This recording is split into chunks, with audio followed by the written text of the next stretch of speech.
Hello, and welcome to Book Circle. I'm Earl Weinberg. This time we will continue our reading of Aunt Jenny and the Delayed Quest by Jim Burrows. Aunt Jenny and her companions have had an audience with the King of the Jinn and explained that they need the makings for a magical gem. The mists came and went, and they found themselves in a large cavern. The three guards spread out around them, looking suspicious. "That was just a little abrupt," commented Sasha with a sigh. "Yes, but think about what you know regarding extended dealings with the Jinn," replied Aunt Jenny. "You have a point." Aunt Jenny took the time now to study their surroundings. The cavern was large and dome-shaped, the walls, floor, and roof of gray stone, punctuated by large outcroppings of emerald and other gemstones. The crystals were huge, several inches to a few feet. The largest outcropping was a mound near the center of the roughly circular cave. The gems were clearly magical. Several were glowing, providing much of the dim light they were seeing by. The rest of the illumination came from orbs of light high in the wall and roof. "Philum, could you use the loose gems and crystals to get us an estimate of the size of stones that will balance the flask?" "Yes, milady." "Then all we have to do is figure out what is the right piece or pieces to choose. Drummer and Finna, do either of you have advice? You know rocks and magic better than I." Both looked immediately toward the central mound. "That is almost certainly the heart of Kaf," opined the Peri. "If we are permitted to take a bit of it, then it will most likely best serve your needs." "Can you tell me more? Examine it magically?" Finna nodded, walked over to the mound, and leaned against it with both hands, eyes closed. Aunt Jenny turned to Drumthortle. He picked up and examined a couple of smaller stones and shards, then started inspecting the large gems embedded in the mound. After a while he cleared his throat and said, "If you're mounting it in your crown, you'll want to have it cut down and polished. That could go wrong. Stone's got flaws. Flaws fail. And you can only come once. You best get a couple of stones, the best and one or two others, just in case." "That makes sense," said Aunt Jenny, nodding. Philum came over carrying a number of stones. "You can take a fist-sized one like this, with a few chips or small stones as well, or 3 egg-shaped ones like this, and some button or acorn-sized like this." Drumthortle joined them. "You don't want anything smaller than that there, not you're going to cut down to fit there." He pointed to the space in Aunt Jenny's crown. Finna called out, "There's a vein here of emerald that's more potent than any of the others. It will provide focus and balance and can warn of danger if properly cut." Drumthortle produced a small hammer and chisel from the pouches of his tool belt and began to select egg-sized candidates for careful extraction. While he did so, Finna poked around, picking up smaller pieces, including one golden yellow faceted stone from the same vein and a couple of small stones, a sapphire and ruby, from elsewhere in the cave. After about an hour, they had a collection of stones approved by Drumthortle for their lack of flaws, Finna for their power, and Philum for falling collectively under the total weight limit. Aunt Jenny got everyone's approval and said aloud, "Done." Mists began immediately to form around them, and soon they found themselves standing at the foot of the bridge on the mountainside where their journey into Jinnabad had begun. 3 was riding down out of the mists on the bridge, leading their ponies. Aunt Jenny and the rest mounted their horses and for the most part rode back down off the mountain in silence. Sasha had summed it up with a heartfelt "wow," and Aunt Jenny had agreed with "exactly," but on the whole no one spoke for the next few hours, as if by silent agreement. Philum and 3 led them back to the stream and clearing where they had slept the night before. As they dismounted, Finna said, "That was very well done back there in Jinnabad. You are a remarkable human, Aunt Jenny." Thank you, but I'm not sure that I actually handled it remarkably well. Then you do not know the jinn. I doubt any human has ever seen the heart of Kaf before, and those non-jinn of any sort who have were only the slaves or servants of the jinn. You were allowed to mine it, to take what you wished, and he exacted no price. He treated you as a visiting monarch, if one of an inferior race. Most remarkable. I see, she said and shrugged. I only did what it seemed I needed to. We've lost the gem that my great-aunt carried for me all those years, and great harm may have come from that and my tardiness. I still don't understand what I was expected to do back then, but it involved the crown and I, and so if we can't fetch them back, we need to find substitutes, things of power. The fairy smiled as they watered the ponies by the stream. Aunt Jenny continued, Who are you going to get things of power from? But people, beings of power, and at that, ones who have it to spare, or else they could not afford to surrender it. And so you treat with the king of Jinnabad, because that is the obvious choice. You do realize that few would dare attempt such a thing. I suppose you're right, but if I worried myself with that, well, then there would be no solution. When you have eliminated the impossible, whatever remains, however improbable, must be the correct course of action then. Holmes's action hero? Asked Sasha. Aunt Jenny laughed. That's not all that out of character, what with his mastery of Baritsu and all. He was much more worthy of the action hero moniker than I, surely. All right, then perhaps I should have said man of action or person of action, someone who would use his deductive principles not merely to solve crimes, but as a guide to his own actions. And no, he wasn't the world-saving hero sort. I bet he was never stepped on by a dragon, skewered a man-beast, or dickered with a genie, only because he lacked the opportunity. And wasn't real, replied Aunt Jenny. At times I can hardly believe that we are, or this is, or... She paused and gazed at Sasha. But things like your wound make it very real. How are you, my dear? Sasha laid a hand on her side. It hurts, but the hydrogel bandage, hydrocolloid, if that's what it is, corrected her teacher. The magical hydrocolloid conjured out of river water by our resident angelic fairy godmother then. It really seems to have helped with the wound that got through my elven chainmail. She smiled at Jenny and Finna. But really, I feel a lot better, and it will be really good to get off my feet and sit on something that isn't ambling through the woods.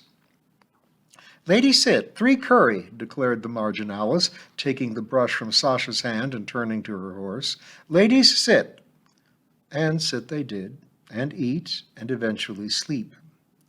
The next day went remarkably without incident, and so it was that as evening approached, they arrived at the river across from the Ferryman's Rest, where they were surprised to be met by 2 boats, Helgrim's Ferry and Wise-Eyed Cat. Chapter 16, To the Edge of Chaos, Through the Back of Beyond. With Cat had come not only the rumblers Rollabut and Garl, but Morwenna as well. She scrambled ashore to greet Aunt Jenny. Welcome back, milady, or should I say your majesty? No, you shouldn't. I'm still Aunt Jenny, she replied, dismounting her pony. She handed the reins to 3 and swept Morwenna into a hug. I am so glad to see you. How are Vrayan and Vivian? Have you been able to recover her? Sad to say no. She's still trapped and ailing. Vrayan is in awful spirits. Cat, Aunt Jenny turned to address the wise-eyed boat, you got safely out of Irem. Word came to us from the Dryads that we could meet you here, and the Lady Morwenna was seeking transport. And so you broke through the siege just like that?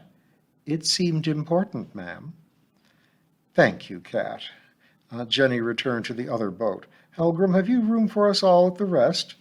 Yes'm, your majesty. You too? You are wearing a crown, and it suits you, replied the ferryman. Wonderful. Well, as long as you have a bed where I can rest my royal head, you may call me what you like. Of course, Aunt Jenny, he said, smiling. Once Helgrim and Cat had ferried all the people, pets, and ponies across, Aunt Jenny turned to Cat.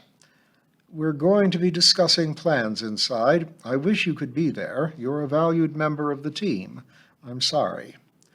Don't worry, Aunt Jenny. There are places that I can go easier than you human people, and places where I can't. Rollivet can keep me company out here, and Garrel will keep us both informed. Thank you, Cat. Once everyone had been introduced and they were all gathered around a couple of tables of Flora's food, Aunt Jenny invited Helgrim to join them while they ate and discussed their plans. I wouldn't want to intrude, Majesty. It's Aunt Jenny, and the actions we take will likely affect a lot more folk than just us, and I'd be grateful to have the advice of as many people and as many peoples as I can. I don't know any of the Nephilim but you and your wife, so please join us.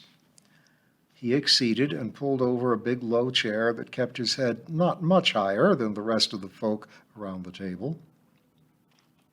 Aunt Jenny let everyone enjoy their food, drink, and company for a while. Once they seemed well settled in, she set down her knife and fork, sipped a bit of mead, and addressed them. With what we obtained in the mountains, we've nearly gathered the artifacts I was told I'd need, and it will soon come down to a matter of using them. How I use them and to what end. I never expected this whole quest, and certainly not this, she tapped the crown on her head. Folk, starting with Albahinth and Morwenna here, have seemed to know a lot more about what is expected of me than I do, and to be honest, none of them have laid out any real clear course of action. I've been ad-libbing. But now we're getting to the point where plans are called for. And what do you wish, ma'am? I wish that everyone would just call me Aunt Jenny. I wish I could just be Aunt Jenny. This crown is heavy enough without all you, my friends, pressing the point. She smiled and shook her head. But first things first. We need to finish the crown, figure out how I'm going to use it, and what everyone else can do to help or give me cover. Everyone nodded. As to the first, I think that's a job for Drummer and Finna. Cut the emerald and set it in the serpent's grass. What do you think? Drumthortle answered, "'Tis a job for a dwarf, all right, Jen, but I've a cousin lives not much more than a day from here who's better suited to cut such fine things. Emeralds are tricky little buggers." "I can get word to him," added Philum. "Please do," she replied. "That'll bring us to what I do with it. Albahinth says that originally Vrayan and I were to use the eye, crown, and sword to battle her, back when she was less established here in the Halflands, to help keep her out. It's too late for that, and driving her out now that she has a base, a city in chaos, and supply chains from it, casting her out of the Halflands has been impossible. I can't add much to the effort as a combatant, but the eye and crown, or their substitutes, seem well suited to operations in chaos." She looked around the table. Everyone was quite quietly attentive, and aside from the races of her students, it started to feel familiar, as if she was back teaching at Winston's school. The strength of her position relies on her capturing of a great many of Three's people. Their mere presence, their certitude and simple belief bring order, impose order on chaos, and allow the city as a stable base to exist where it could not stand without them. "Yes," said Three. "The people send Three. Three wait for great ladies. Take to people. People want to ask great lady. Aunt Jenny save people." She stopped and thought, expanding the short statements of the Marginalis' uncommonly long narrative in her mind. She nodded. "You're saying that the reason that we met at the tower was that your people, the Marginalia, sent you to await my arrival, bring me to them so they could ask for my help? So they could ask me to help free the captive Marginalia?" Three say. You said as much when we met, and you've been waiting all this time for me to come to hear your people. Three help Aunt Jenny. Aunt Jenny saved three people. Wow. Forgive me for being a little slow in hearing you, my friend. Tardiness seems to be my lot in this story.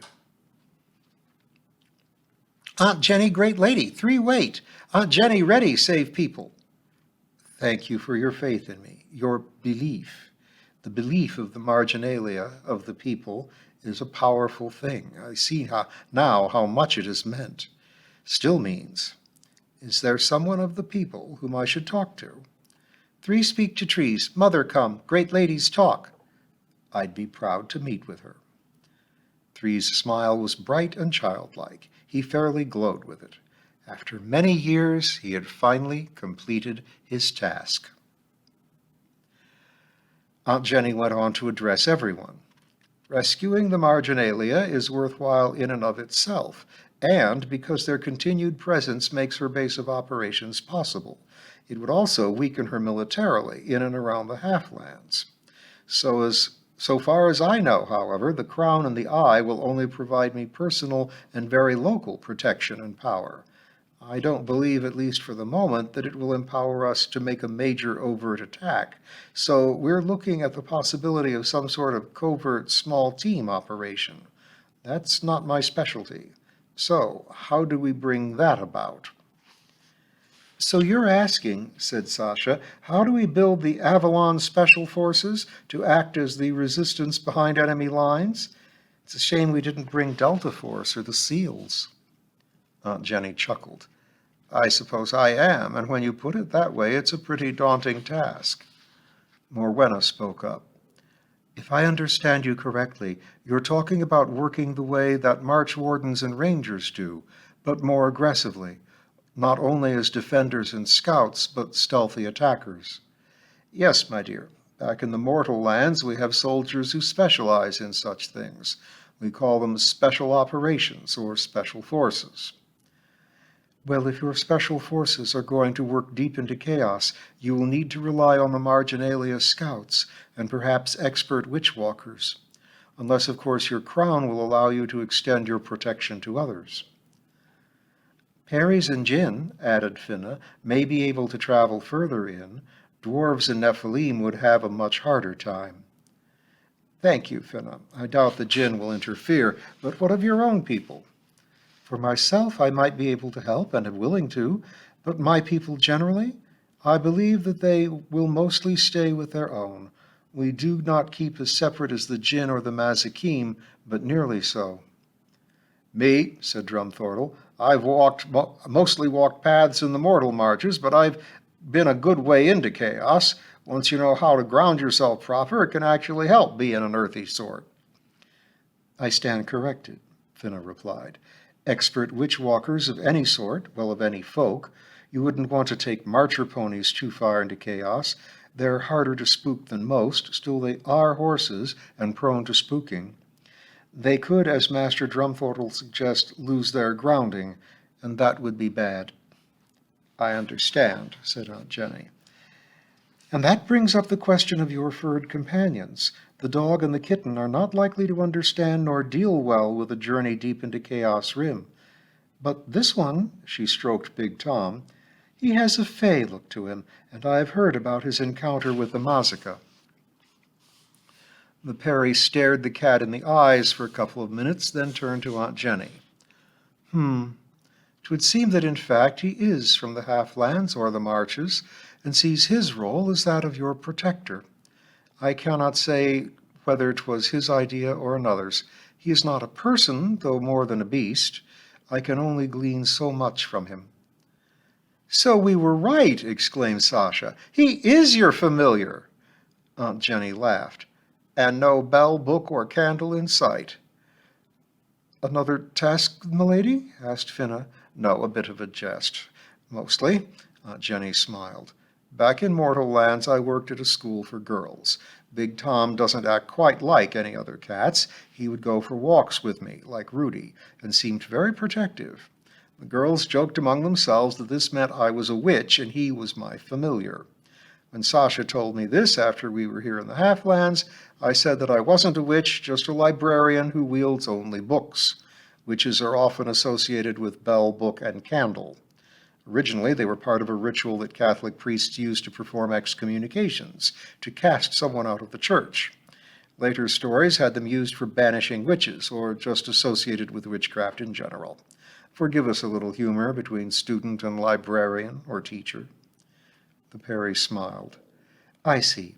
Your roles as teacher, librarian, and healer are important to who you were and are, and humor is important to teaching. It contrasts the absurd with the real." And so their plans began to grow, as did their number. Drumthortle's cousin, Brommerod, arrived to cut and help set the gem. Mother of the Marginalia and a handful of her folk came to meet and talk with Aunt Jenny. A female dryad and her two seemingly adolescent daughters arrived to accelerate the growth of a small grove of trees to act as a more reliable communications terminus. Finna summoned a flock of exotically beautiful cat-faced bird creatures, though perhaps they qualified as bird folk, as some of them seemed able to speak. Aunt Jenny recognized them immediately from the Little Jenny books, where the males were known as pea-cats due to their elaborate and colorful plumage, and the females as pea-kitties. Sasha was so taken with the notion of little peacock cats that despite Finna's providing a name for the species, the Little Jenny names stuck. The plans that emerged called for Aunt Jenny and a small party to travel upriver deep into the Chaos Marches, and from there make their way overland to the region known as Chaos Rim, the very edge of Chaos proper, and as far as it was advisable to take the Marcher ponies. It was also as far as Philum believed the Rootmeat could reach, so he would stay there and guard the ponies. Carrying the people and the ponies would require both Cat and Helgrim's ferry. Cat, Rollibut, and Garl would wait at the river along with Aisha, one of the young dryads. The Peacats and Kitties would serve as messengers among the three groups, extending their communication beyond where the dryads and the Rootmeat could reach. The mission was just to scout, determine how far into chaos they could travel, find her city, and determine what it would require to rescue the captive Marginalia. It seemed to be a risky plan, but one they hoped was achievable. The ferryman's rest was close enough to dawn that night was brief, but everyone was up at first light, and soon they were gathered at the dock, loading the ponies and baggage onto the ferry. Mother took Aunt Jenny aside and with a few words pressed a small broadcloth bag into her hands. "What was that about?" asked Sasha. "What's in the bag?" "Seeds. She says that they are from the mother tree, or perhaps from mother's tree. It's hard to tell with them. She says that if we can get them into the hands of the captives, they will be able to return home. She wanted me to have them now, in case." "In case?" I believe she meant against the chance that we are discovered, or for some reason have to do the rescue right away, and this becomes more than just a scouting mission. She speaks in longer sentences than 3, but still she's not always easy to understand. Aunt Jenny untied the bag and spilled a couple of seeds out into her hand. "They look a little like small pistachios that haven't split," she said. "Or like that bannock stuff that Farah brings back after she goes home to Kuwait," suggested Sasha. After a moment's thought, she added, "Though maybe the shells are a little harder than bannock." Bannock and pistachios are related. They go way back, 700,000 or 800,000 years. I suppose that makes sense, that something that old would be important to the Marginalia. "How do you just know these things?" "I told you. Librarian, not a witch. It's one of my special powers." "So are librarians good at saving the world?" "Let's hope so." Jenny stopped and gave Sasha a serious look. "I'm really sorry I dragged you into all this, put you in danger." "I'm not. You need me, and how often do you get to save the world, side by side with a real witch queen?" "Witch queen? Why not a sorceress, or an enchantress, or magicienne?" "But you're a good witch, like Glinda, or Sabrina, or Samantha. The point is, you need me, and I need to stand beside you." She rested her hand on the pommel of the champion's sword. "Both Morwenna and Maeve said this was for me. It's the champion's, and I've grown into the role. You said so yourself." She stood as straight as she could and looked down into Aunt Jenny's eyes. Aunt Jenny sighed. I know.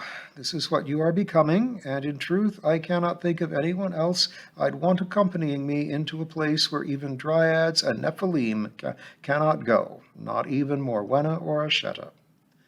Then let's not discuss this again. All right, I'll try. And we will follow them further on this scouting mission into chaos next time.